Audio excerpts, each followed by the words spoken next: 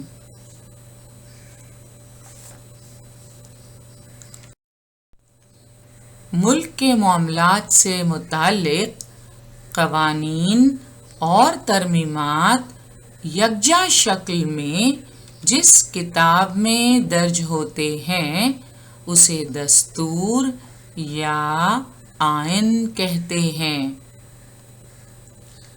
مطلب یہ کہ ملک کے معاملات جن قوانین کے مطابق چلتے ہیں وہ کسی نہ کسی کتابی شکل میں یکجا ہوتے ہیں، اور جس کتاب میں وہ درج ہوتے ہیں اسے دستور یا آئین کہتے ہیں، اور انگریزی میں اس کے لیے لفظ ہے کانسٹیٹیوشن۔ تو آسان زبان میں ہم کہہ سکتے ہیں کہ ملک کے کام کاج سے متعلق قوانین کی تحریری دستاویز یعنی دستور، کانسٹیٹیوشن۔ تو آپ کے سامنے کانسٹیٹیوشن آف انڈیا، دستور ہند، یہ کتاب اسکرین پر آپ دیکھ رہے ہیں۔ اس میں ملک کے کام کاج کے متعلق مختلف قوانین درج ہیں، اور یہ کانسٹیٹیوشن آف انڈیا ہمارے اپنے ملک بھارت کا ہے۔ ہمارے ملک بھارت کے کام کاج سے متعلق قوانین اس میں درج ہیں، تحریر کیے ہوئے ہیں۔ دستور کا مفہوم تو آپ سمجھ گئے ہوں گے۔ دستور یعنی کیا؟ ملک کے کام کاج سے متعلق قوانین کی تحریری دستاویز، اسے ہم دستور کہتے ہیں۔ اب دیکھیں، شروع میں ہی ہم نے آپ کو بتایا کہ خاندان کے جو ضابطے ہوتے ہیں، جو رولز ہوتے ہیں، وہ کسی کتاب میں درج نہیں ہوتے، مگر ملک کے کام کاج سے متعلق جو قوانین ہیں ان کی اہمیت کا اندازہ آپ بخوبی لگا سکتے ہیں کہ یہ درج ہوتے ہیں۔ یہ ایک تحریری ڈاکیومنٹ ہے، تحریری دستاویز ہے، جسے ہم دستور کہتے ہیں۔ اب ملک کے کام کاج کون دیکھتا ہے؟ ملک کے کام کاج حکومت دیکھتی ہے۔ اور حکومت یا سرکار کیسے تشکیل پاتی ہے؟ ہمارے ملک میں جمہوریت ہے، ہم نے جمہوری طرز حکومت کو اپنایا ہے، اس لیے یہاں عوام کے منتخب کردہ نمائندوں پر مشتمل حکومت یا سرکار تشکیل پاتی ہے۔ انتخابی عمل سے گزر کر نمائندوں پر مشتمل سرکار بنتی ہے، اور جن نمائندوں کو عوام منتخب کرتے ہیں وہ پارلیمنٹ ہاؤس میں جاتے ہیں۔ یہ دیکھ رہے ہیں آپ اندرونی منظر ہمارے پارلیمنٹ ہاؤس کا، اور پھر عوام کے چنے ہوئے نمائندے بھی کچھ مزید نمائندوں کو چنتے ہیں۔ تو آپ بڑی جماعت میں پڑھیں گے کہ لوک سبھا اور راجیہ سبھا کیسے تشکیل پاتے ہیں۔ یہ پارلیمنٹ کے 2 ایوان ہیں۔ یہاں آپ کے لیے جاننا ضروری ہے کہ عوام کے منتخب کردہ ان نمائندوں پر مشتمل حکومت یا سرکار بنتی ہے، سرکار تشکیل پاتی ہے۔ عوام کے ذریعے منتخب شدہ نمائندوں پر مشتمل جو حکومت بنتی ہے، حکومت پر لازم ہوتا ہے کہ وہ دستور میں درج قوانین کے مطابق ہی ملک کا کام کاج چلائے۔ دستور میں درج قوانین یا ترمیمات بنیادی اہمیت رکھتی ہیں۔ حکومت دستور میں درج قوانین سے ٹکرانے والے دیگر قوانین نہیں بنا سکتی۔ اگر ایسا کیا تو مجلس قانون ساز اسے منسوخ کر سکتی ہے۔ تو دستور کی اہمیت کا اندازہ آپ کو ہو رہا ہوگا۔ دستور کا مفہوم سمجھنے کے بعد آئیے اب ہم دستور کے قوانین کے موضوعات کو جانیں گے۔ دستور میں درج قوانین مختلف موضوعات کا احاطہ کرتے ہیں، یعنی مختلف موضوعات پر مشتمل قوانین دستور میں درج ہیں۔ مثلاً شہریت یعنی سٹیزنشپ، بھارت کا شہری ہونے کے لیے کن شرائط پر پورا اترنا ضروری ہے؟ کیا امریکہ میں رہنے والا ایک شہری بیک وقت امریکہ اور بھارت کا شہری ہو سکتا ہے؟ اس تعلق سے کیا قوانین ہیں؟ یہ دستور میں درج ہیں۔ شہریوں کے حقوق کیا ہیں؟ بھارت کے شہری ہونے کی حیثیت سے ہمیں کون سے حقوق ملے ہیں؟ شہریوں اور حکومت کے درمیان تعلقات، حکومت کی قانون سازی کے موضوعات کہ کن موضوعات پر حکومت قانون بنا سکتی ہے۔ چونکہ ہمارے یہاں وفاقی حکومت ہے، ریاستی حکومتیں بھی ہیں اور مرکزی حکومت بھی، لہٰذا حکومت کی قانون سازی کے موضوعات دستور میں درج ہیں۔ انتخابات کے تعلق سے قوانین بنائے گئے ہیں، یہ ہمیں دستور میں ملتے ہیں۔ آپ نے دیہی مقامی انتظامیہ کے تعلق سے یہ دیکھا کہ کس طرح ہر 5 سال میں الیکشنز ہوتے ہیں۔ اسی طرح ریاستی حکومتوں کے انتخابات، مرکزی حکومتوں کے انتخابات کے تعلق سے قوانین دستور میں درج ہیں۔ ساتھ ہی ساتھ حکومت کی حدود اور حکومت کے اختیارات، ان موضوعات کے متعلق قوانین ہمارے دستور میں موجود ہیں۔ تو جس طرح ہمارے ملک بھارت کا اپنا دستور ہے، ہمارے اپنے قوانین ہیں، اسی طرح دنیا کے دیگر ممالک کے بھی اپنے دستور ہیں، ان کے اپنے قوانین ہیں۔ دستور ہند کے مطابق حکومت کا کام کاج چلانے کے اصول بہت سے ممالک نے اپنائے ہیں۔ دستور تو ہر ملک میں ہیں، اس کے باوجود مختلف ملکوں کے دستور کی نوعیت الگ الگ ہوتی ہے۔ ہر ملک کی اپنی تاریخ، ثقافت، سماجی ڈھانچہ اور روایات الگ ہوتی ہیں۔ اسی لحاظ سے ان ملکوں کی ضروریات اور مقاصد متعین ہوتے ہیں۔ ہر ملک انہی خصوصیات کو سامنے رکھتے ہوئے اپنا دستور بناتا ہے، اس لیے مختلف ملکوں کے دستور کی نوعیت الگ الگ ہوتی ہے۔ تو آئیے سب سے پہلے ہمارے پڑوسی ملک پاکستان کے دستور کو دیکھ لیتے ہیں۔ پاکستان اور یہ ان کا کانسٹیٹیوشن، بنگلہ دیش اور یہ بنگلہ دیش کا دستور، چین، اور آپ دیکھ سکتے ہیں constitution of the communist party of China. یہ کس ملک کا کانسٹیٹیوشن ہے؟ جاپان کا۔ تو کہنے کا مطلب یہ کہ مختلف ممالک کے اپنے اپنے دستور موجود ہیں اور ان میں درج قوانین کے مطابق وہاں کی حکومتیں اپنا کام کاج چلاتی ہیں۔ کیا آپ جانتے ہیں امریکہ اور برطانیہ یعنی انگلستان کی حکومتوں کا کام کاج دستور کے مطابق چلتا ہے، لیکن ان دونوں ممالک کے دستور الگ الگ ہیں۔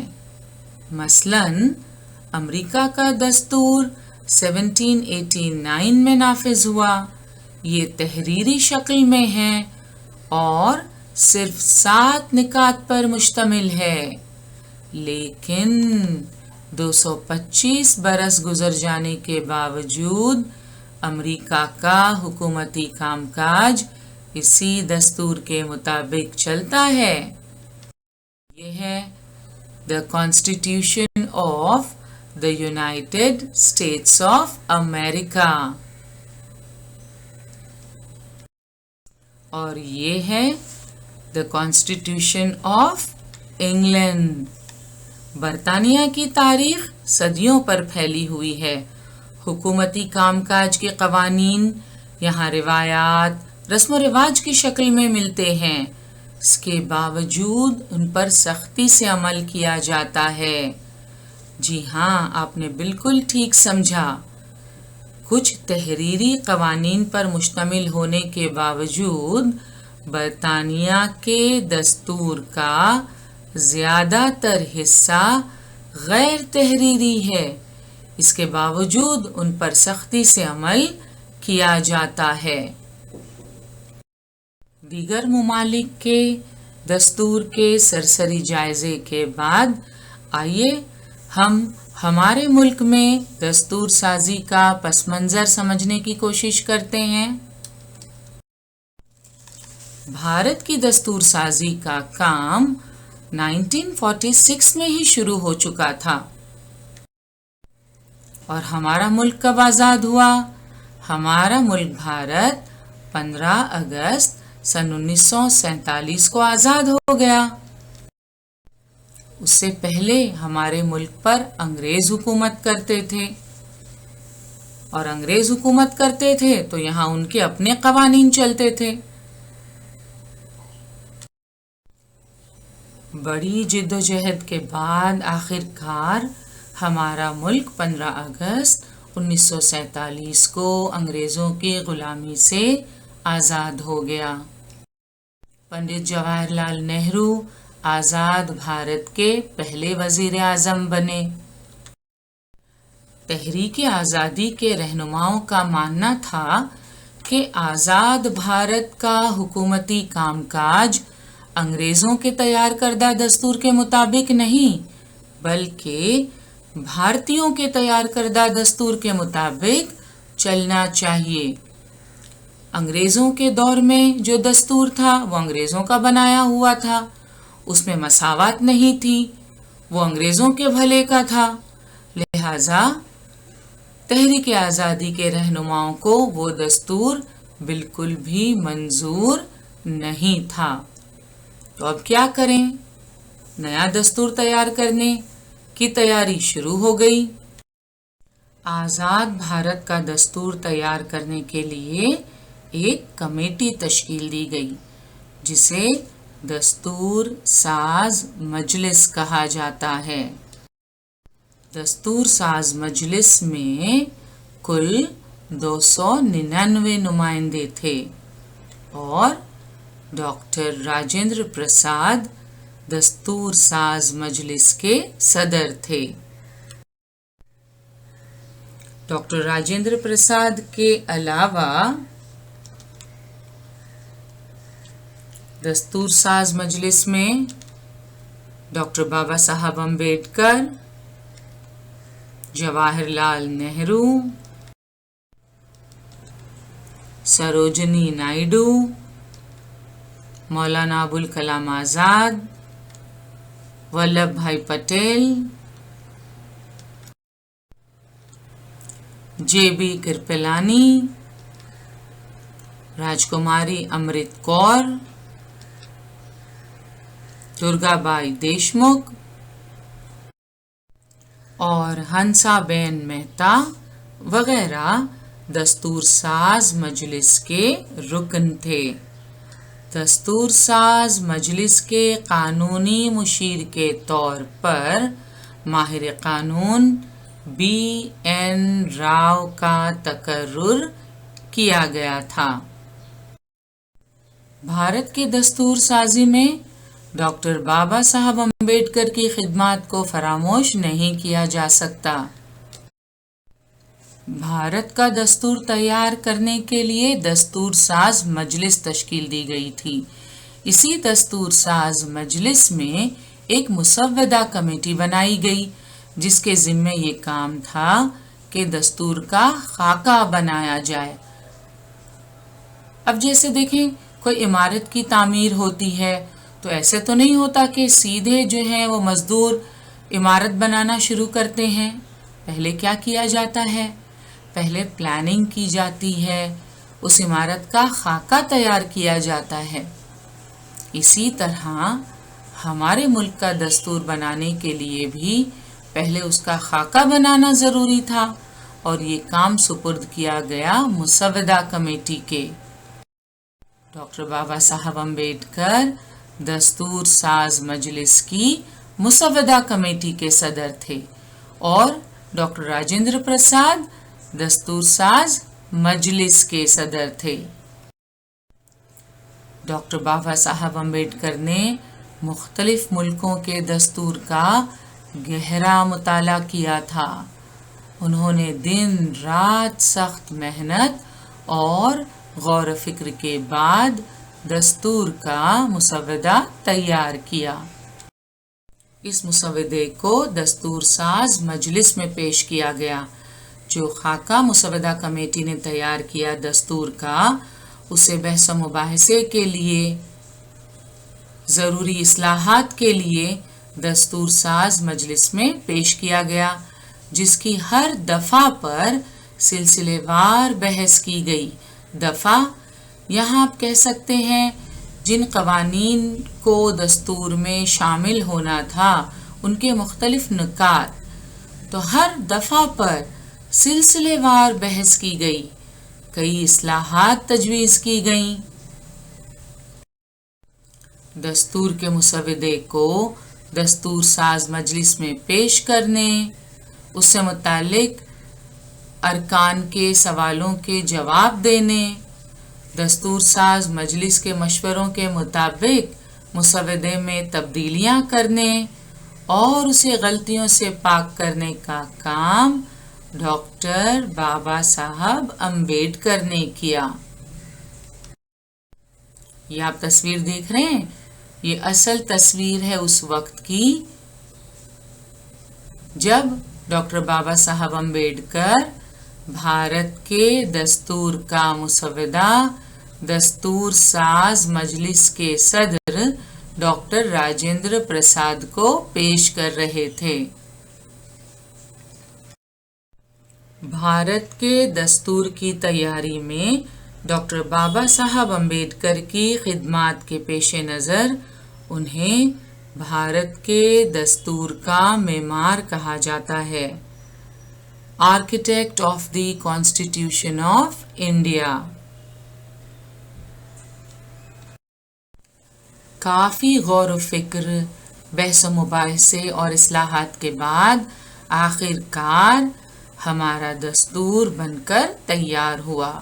مکمل دستور تحریری طور پر تیار ہونے کے بعد دستور ساز مجلس نے اس کی توثیق کی۔ آپ دیکھ سکتے ہیں دستور ساز مجلس کے مختلف ممبران دستور ہند پر اپنے دستخط کرتے ہوئے۔ تو 26 نومبر 1949 ہمارے لیے ایک خاص دن ہے۔ اس دن ہمارا دستور بن کر تیار ہوا۔ اسی لیے 26 نومبر کو یوم دستور کے طور پر منایا جاتا ہے، کانسٹیٹیوشن ڈے کے طور پر منایا جاتا ہے۔ اچھا 26 نومبر ہمارا دستور تو بن کر تیار ہوا، مگر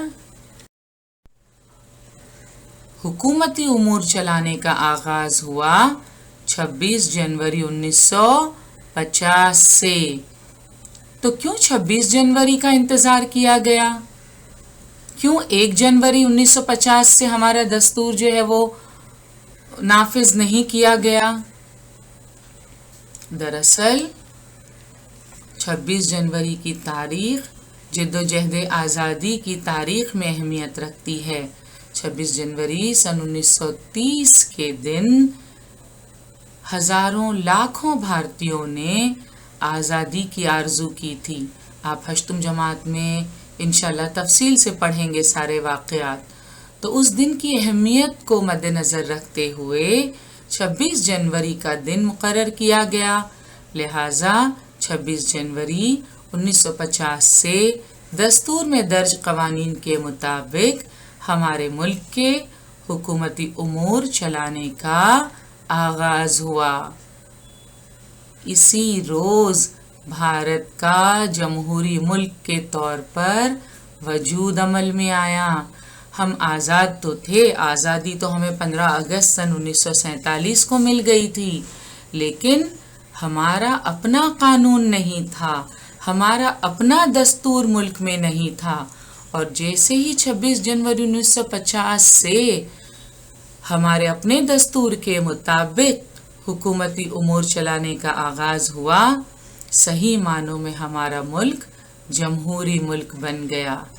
اسی لیے 26 جنوری کا دن یوم جمہوریہ کے طور پر منایا جاتا ہے۔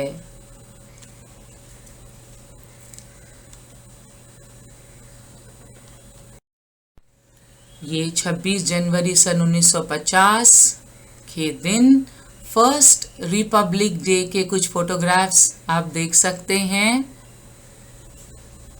کہ کس طرح منایا گیا تھا یوم جمہوریہ، اور موجودہ دور کی کچھ تصاویر۔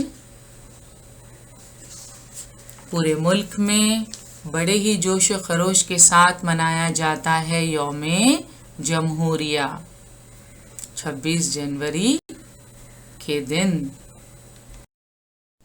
تو آئیے چلتے چلتے ایک کوئک ریکیپ کر لیتے ہیں جو کچھ آج ہم نے پڑھا ہے۔ ہم نے دستور کا مفہوم سمجھا، ملک کے معاملات سے متعلق قوانین اور ترمیمات یکجا شکل میں جس کتاب میں درج ہوتے ہیں اسے دستور یا آئین کہتے ہیں۔ دستور کے قوانین کے موضوعات ہم نے دیکھے، اس میں شہریت، شہریوں کے حقوق، شہریوں اور حکومت کے درمیان تعلقات، حکومت کی قانون سازی کے موضوعات،